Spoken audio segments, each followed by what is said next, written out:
Kawan, pada video kali ini kita akan membahas mengenai tawon kertas. Ini adalah sejenis serangga yang sering bisa kita temui di sekitar kita. Tawon ini memiliki ciri-ciri bertubuh ramping yang di sekitar tubuhnya dikelilingi warna kuning dan hitam. Pada saat membuat sarang, tawon kertas mengumpulkan serat dari kayu yang mati dan batang-batang tanaman, lalu dicampurkannya dengan air liurnya sehingga menjadi bubur kertas.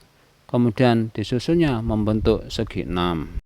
Disebut sebagai tawon kertas atau paper waste karena memang tawon ini bisa membuat lembaran-lembaran kecil yang karakteristiknya menyerupai kertas buatan manusia. Tawon kertas menggunakan kayu tanaman sebagai bahan baku.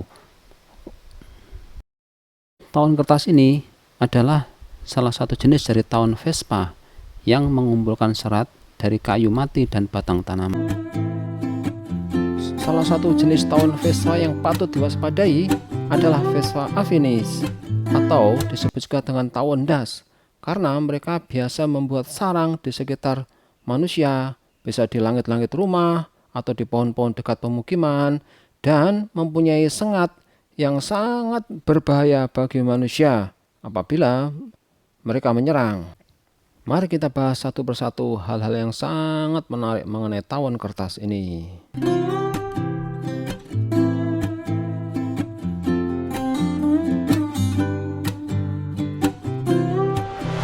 Membuat sarang. Ada banyak spesies tawon yang membuat sarangnya dengan memakai lembaran kertas kayu. Namun, jika membahas soal tawon kertas, maka biasanya yang dimaksud adalah tawon-tawon yang berasal dari subfamili Polistinae ini, guys. Tawon dari jenis famili ini, dia biasa membangun sarangnya yang berbentuk menyerupai tudung payung dengan lubang-lubang berbentuk heksagonal atau segi 6 di bawahnya. Karena sarangnya yang dibuatnya berbentuk menyerupai tudung payung, tawon kertas ini juga dikenal sebagai tawon payung.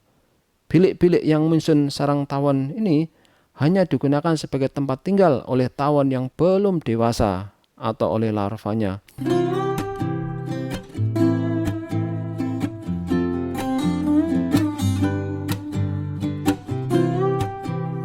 Koloni. Tawon kertas adalah hewan sosial, yang berarti hewan ini hidup berkelompok dan membentuk koloni.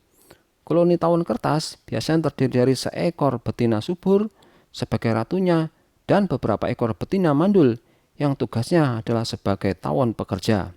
Tugas ratu adalah bertelur, sementara tawon pekerja sesuai namanya bertugas melakukan segala macam pekerjaan, mulai dari membangun sarang, memperbaiki sarang, mencari makanan, hingga melindungi koloni dari gangguan dari luar. Tawon betina subur yang baru muncul akan melakukan perkawinan dengan pejantan. Sesudah itu, tawon betina tadi akan menjadi ratu tambahan dalam koloni tersebut, atau pergi memulai koloni yang baru. Ratu juga melakukan perkawinan dengan pejantan keturunannya sendiri, supaya dirinya tetap memiliki cukup pasokan sperma untuk membuai telur-telurnya dan menghasilkan tawon pekerja baru.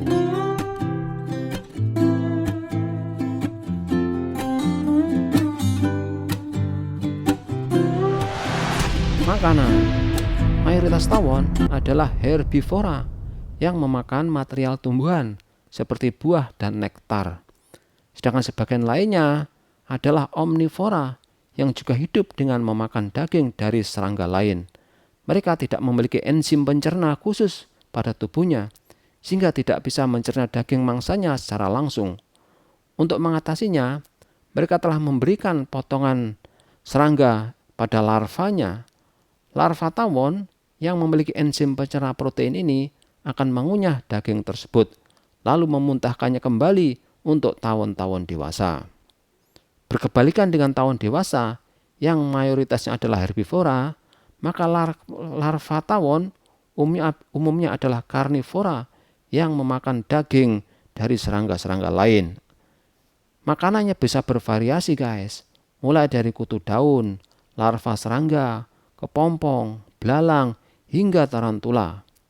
Larva tawon tidak memiliki mata dan kaki, sehingga agar larvanya bisa makan secara mandiri, Induknya menitipkan larva itu ke dalam satu ruangan yang berisi mangsa yang sudah dilimpuhkan. Larva tawon juga tidak memiliki rahang pengunyah, sehingga ia makan dengan cara menghisap cairan tubuh mangsanya. Beberapa jenis tawon menyusupkan telurnya ke dalam tubuh hewan yang masih hidup, sehingga ketika telurnya menetas, larvanya akan memakan daging dari inangnya tersebut.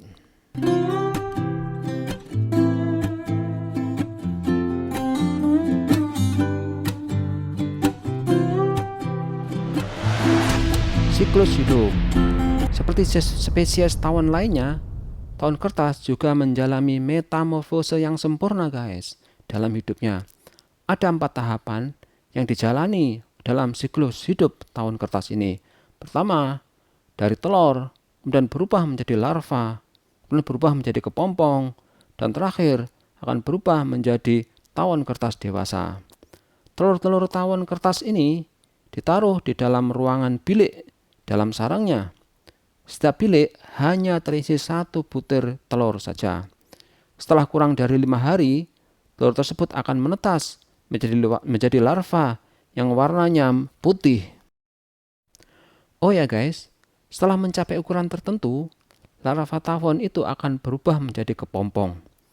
Sebelum berubah menjadi kepompong, larva akan menutup pintu biliknya dengan benang sutra supaya kepompongnya tidak jatuh keluar dari sarangnya. Setelah kurang lebih 1 bulan, kepompong tadi akan berubah menjadi tawon dewasa. Tawon dewasa yang baru muncul akan merobek dinding sutra tersebut yang menutup pintu biliknya. Dan sesudah itu, dia langsung ikut dalam melakukan pekerjaan-pekerjaan sarangnya.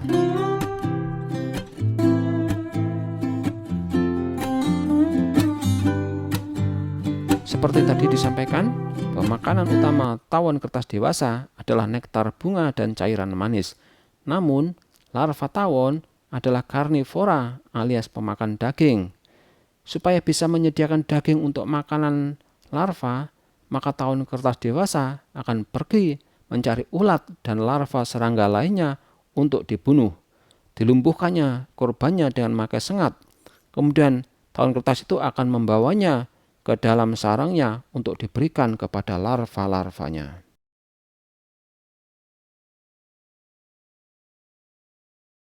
Faktanya adalah semua tawon-tawon yang keluar dari kepompong tersebut berjenis kelamin betina yang nantinya akan menjadi tawon bekerja.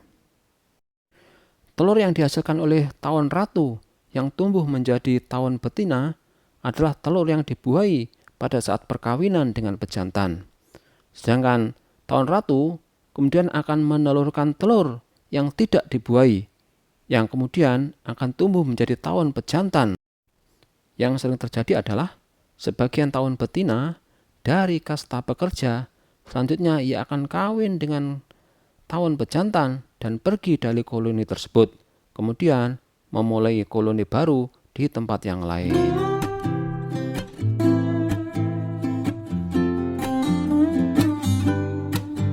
Peran tawon dalam kehidupan manusia. Tawon merupakan salah satu serangga yang sangat penting bagi ekosistem. Sebagian besar tawon memburu hewan-hewan seperti ulat yang merusak tanaman untuk makanan larva-larvanya, sehingga sangat penting untuk mengendalikan populasi hewan-hewan hama di alam. Tawon sendiri pada gilirannya memang akan dimangsa oleh serangga lain, tetapi rantai makanan ini akan terus berjalan berkesinambungan. Peran mereka dalam mengendalikan populasi hama membuat beberapa jenis dari mereka diternakkan secara khusus guys untuk menjadi pembasmi hama dan ramah lingkungan. Jadi tawon ini bermanfaat untuk mengendalikan hama secara alami tanpa merusak lingkungan. Tawon kertas dewasa juga berperan penting dalam proses penyerbukan tanaman. Mereka mencari nektar dan cairan manis sehingga ikut membantu perkembangbiakan tanaman. Menurut penelitian, sebagian besar dari penyerbukan tanaman-tanaman, buah, bunga, dan lain-lain itu dilakukan oleh serangga yang berjenis tawon ini guys. Jadi penting sekali ya, peran daripada tawon kertas ini dalam kehidupan manusia. Nah guys, mari kita eksplor lebih lanjut mengenai tawon kertas ini. Dalam ekosistem mereka ini, apa itu guys? Ini si bunglon kecil ikut nimbrung, seolah-olah dia berkata, apa terjadi di sini? Maaf Om Bunglon, ini lagi bahas tawon. Mangga silakan pergi. Peace, damai Om Bunglon. Tak ada masalah. Lain kali ya kita bahas tentang Om Bunglon. Bye Om Bunglon. Oke guys, Bunglon telah pergi.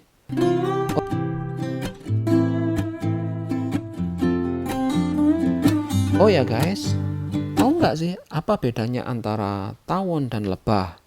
Mereka walaupun berasal dari genus yang sama, tapi mereka memiliki perbedaan loh guys. Nah, perbedaan diantaranya adalah tawon memiliki tubuh yang relatif ramping, berbeda dengan lebah yang bertubuh gemuk. Pada tawon, mulutnya memiliki rahang mandibula untuk menggigit. Sedangkan mulutnya pada lebah, dia tidak memiliki rahang mandibula. Tawon ini memiliki rambut yang tipis atau bulu yang tipis. Bahkan ada spesies yang nyaris tidak berambut, tidak berbulu. Berbeda dengan lebah yang memiliki bulu halus yang tebal. Pada tawon, larvanya ini pada umumnya adalah memakan daging atau karnivora. Sedangkan larva lebah, mereka memakan madu. Dan perbedaan lainnya adalah pada tawon semua kakinya berukuran sama, berbeda dengan lebah yang kaki belakangnya memiliki ukuran lebih besar dan lebih pipih dibanding kaki yang depan.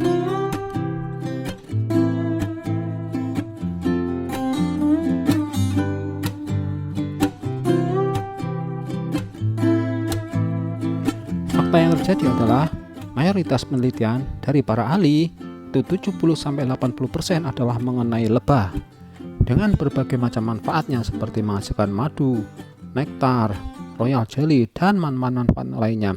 Sedangkan sedikit sekali penelitian mengenai tawon dan hasilnya adalah bahwa tawon itu menggambarkan dengan sesuatu yang sangat negatif seperti sengatan yang sangat menyakitkan, berbahaya, dan lain-lainnya. Tetapi faktanya adalah bahwa kedua-duanya adalah memiliki peranan yang sangat penting bagi ekosistem dalam kehidupan manusia dan keseimbangan alam ini guys. Oke guys, amat sangat menarik ya pembahasan kita mengenai tawon kertas ini.